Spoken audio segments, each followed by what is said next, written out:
इस कहानी का उद्देश्य किसी की भावनाओं को ठेस पहुंचाना नहीं है, बल्कि मनोरंजन करना है। इसे अन्यथा ना लें। आ आ आ की आवाज़ें आ रही थी। वह कसमसाई और बोली, अब नहीं। कविता की सुंदरता माँ को चिंता में डाले रहती। माँ अब कविता की शादी की चर्चा पिताजी से करने लगी थी। कहानी बहुत इंटरेस्टिंग और रोमांटिक है दोस्तों। इसे बनाने में बहुत मेहनत लगती है। अगर आप चैनल पर नए हैं तो चैनल को सब्सक्राइब जरूर कर लीजिए। बात तब की है जब मैं बीटेक का छात्र था। मेरी एकमात्र छोटी बहन कविता एमए की छात्रा थी।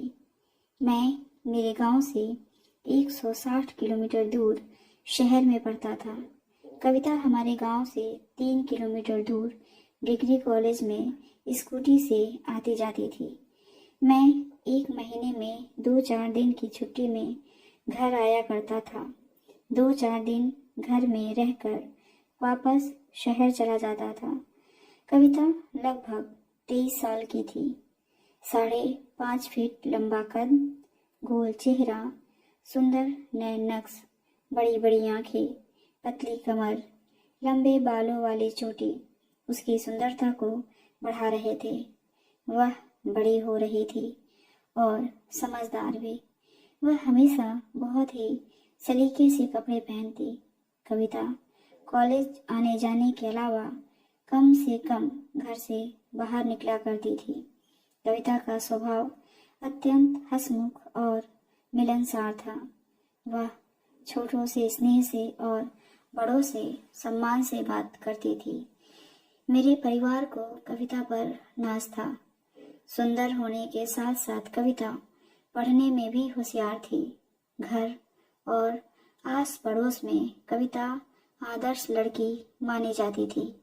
मैं जब भी घर जाता, छोटी होने के कारण वह हमेशा हंसी ठिठोली और पढ़ाई लिखाई की बात किया करती थी।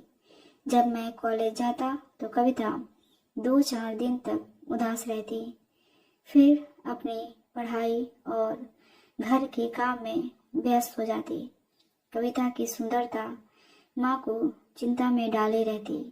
माँ अब कविता की शादी की चर्चा पिताजी से करने लगी थी। कविता भी सुनती थी पर कुछ बोलती नहीं थी। अप्रैल का महीना था। मेरे एग्ज़ाम खत्म हो गए थे। कविता के भी एग्ज़ाम खत्म हो गए थे और 2 महीने बाद एमए का रिजल्ट आने वाला था। वह अच्छे नंबरों से पास हो जाएगी, हम सबको विश्वास था। मेरा रिजल्ट भी जून में आना था, इसलिए मैं घर चला आया। जैसे ही मैंने घर में कदम रखा, कविता दौड़कर मेरे गले लगकर रोने लगी। मैंने सांत्वना दी और पूछा कि क्या हुआ कविता? वह रोते रोते बोली, भैया, माँ मेरी शादी की बात कर रही हैं, पर मैं पढ़ना चाहती हूँ। मुझे पीएचडी करना है। मैं प्रोफेसर बनना चाहती हूँ। आप माँ को शादी के लिए मना कर दो। मैंने कहा, ठीक है, मैं माँ से बात करूँगा। तुम चिंता मत करो। कविता चुप होकर घर का काम करने लगी। शाम होने को आई। मैं गांव में स्थित तालाब की तरफ घूमने निकल गया। मैंने निकलते हुए देखा कि मेरे घर के पास वाले खेत में घूम घूम कर तमाशा दिखाने वालों की 10-15 टेंट पड़े हैं। शाम के समय उनकी महिलाएं खाना बना रही हैं और बच्चे खेल रहे हैं। कुछ पुरुष हैं, कुछ तमाशा दिखाकर नहीं लौटे हैं अभी तक। मैं सब देखता हुआ चला गया। शाम को दिया जले घर लौटा। माँ खाना बना चुकी थी। मैंने माँ से पूछा कि माँ, अपने खेत में वो लोग कब से डेरा डाले हैं? माँ बोली कि यही कोई 10 दिन हुए होंगे। आस पास के गांव में तमाशा दिखाकर मांगते खाते हैं। माँ बोली कि तुम हाथ मुँह धोकर खाना खाओ। मैं हाथ मुँह धोकर खाना खाने लगा। पूर्णमासी की रात थी। चंद्रमा पूर्ण होकर चमक रहा था। बहुत सुहाना मौसम था। गर्मी की तपिश शुरू हो गई थी। मुझे नींद नहीं आ रही थी। यही कोई रात को 10 बजा होगा। मैं बाथरूम के लिए उठकर बाहर आया। रास्ता कच्चा था। रास्ते के किनारे बाएं तरफ गहरे गहरे गड्ढे थे।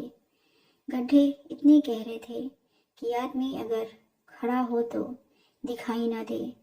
दाहिनी तरफ मेरा खेत था जिसमें तमाशा करने वाले रुके हुए थे।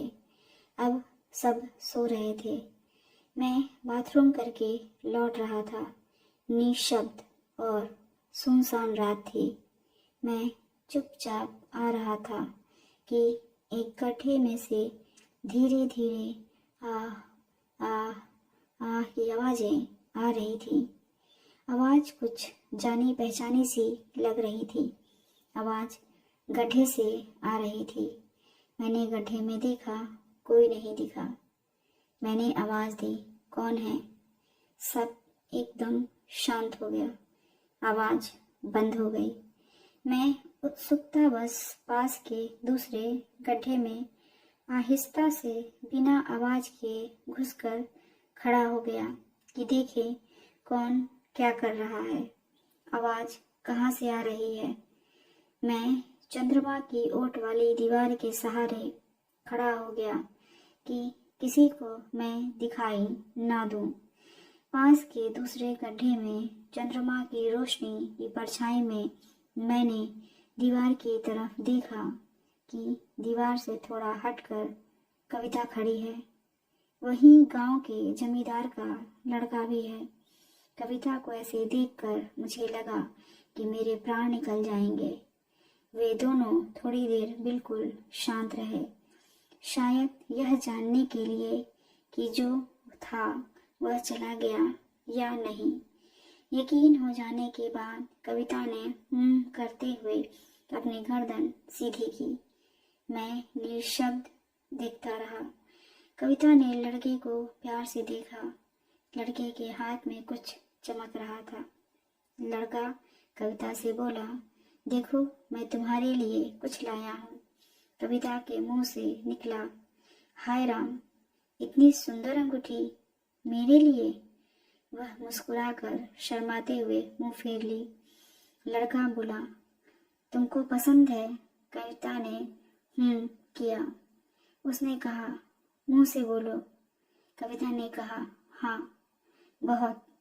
अपनी बहन कविता को देखकर मैं संज्ञा शून्य हो गया। सोचा इसको यहीं रहने दें। फिर सोचा कि देखें कविता कब तक यहाँ रहेगी। यही सोचकर मैं शांत खड़ा रहा। करीब 10 मिनट बाद कविता के शरीर में हरकत हुई। कविता हिली और लड़के से बोली, बहुत देर हो गई है, घर में कोई उठ जाएगा तो परेशानी होगी। लड़का खड़ा हुआ। कविता एकटक लड़के को देखती रही। लड़का कविता के पास आया। कविता कसमसाई और बोली, अब नहीं, मैं अब और नहीं रुक सकती। घर पर भैया हैं, जाग गए तो मुश्किल होगी। लड़के ने बार बार मनुहार किया कि थोड़ी देर और, पर कविता कल कल करती जा रही थी। लेकिन लड़का बोला, कैसे रहूँगा तुम्हारे बिना? कविता बोली, मैं तो मर जाऊंगी। मैं तुमसे बहुत प्यार करने लगी हूँ। अब एक पल भी तुम्हारे बिना नहीं रहा जाता। लड़का बोला, मेरे साथ शादी करोगी?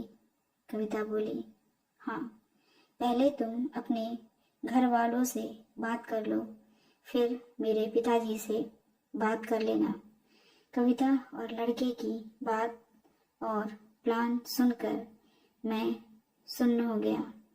मेरे दिमाग ने काम करना बंद कर दिया। मेरा मन अब और देखने और सुनने की स्थिति में नहीं रहा। मैं निशब्द चुपचाप दबे पांव घर आया और कमरे में सो गया। कविता कब घर पर आई पता नहीं। मुझे समझ नहीं आ रहा था कि भोली सी दिखने वाली मेरी बहन ऐसा भी कुछ कर सकती है। पर मैं फैसला ले चुका था। सुबह उठते ही सबसे पहले माँ पिताजी से बात करूँगा और कल ही जमींदार साहब के घर जाकर उन्हें सारी बातों से अवगत कराऊंगा। फिर जल्दी से जल्दी कविता की शादी कराने की कोशिश करूँगा। शुभ काम में देरी कैसी। रही बात कविता के पीएचडी करने की, तो वो शादी के बाद भी